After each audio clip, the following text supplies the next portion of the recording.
Today is Friday, Parashat Miketz. It's also Erev Shabbat Chanukah. We're going to be lighting the Chanukah candles first, and then we'll be lighting the Shabbat candles. And the candles of Chanukah, candles of Shabbat, they bring clarity into the darkness, they bring light into the darkness. Shabbat candles we light every week, and Shabbat is really a beacon of light for the whole rest of the week.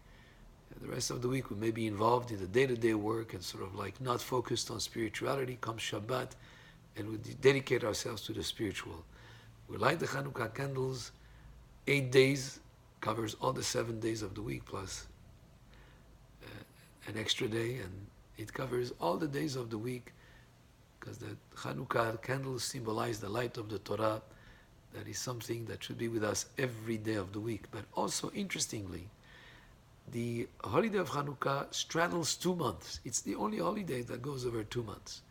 It starts on the 25th of Kislev and goes into the month of Tevet, when Rosh Chodesh is in the middle of the month, so that the moon gets smaller and smaller and gets darker and darker until it comes to the end of the month, and then it starts again. When the new month starts, it starts growing again until it becomes full on the 15th of the next month.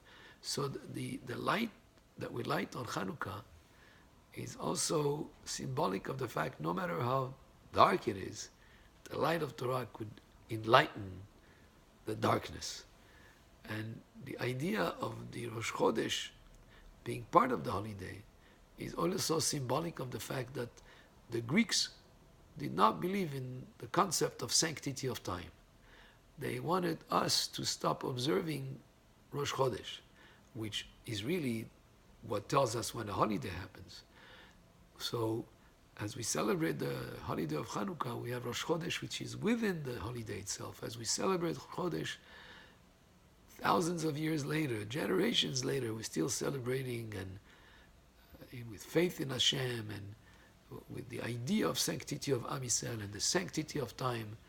As we celebrate the holiday, we say, Mekadesh Yisrael ve'azemanim, Hashem sanctifies the Jewish people and the time. So part of the holiday of Chanukah is going to be Rosh Chodesh. But also there is another message here, that we go by the lunar calendar because no matter what, there is always a renewal. There is always a rejuvenation.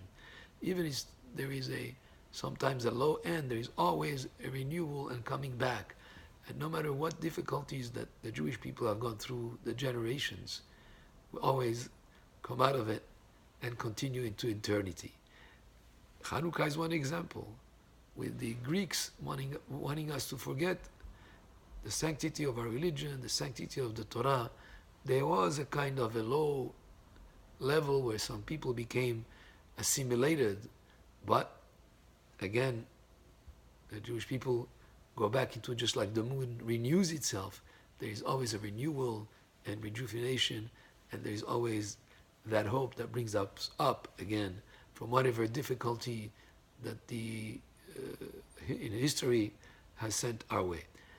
And the holiday of Chanukah is a wonderful holiday, so we wish everyone a happy Chanukah and Shabbat Shalom. Baruch Adonai le'olam, amen ve'amen.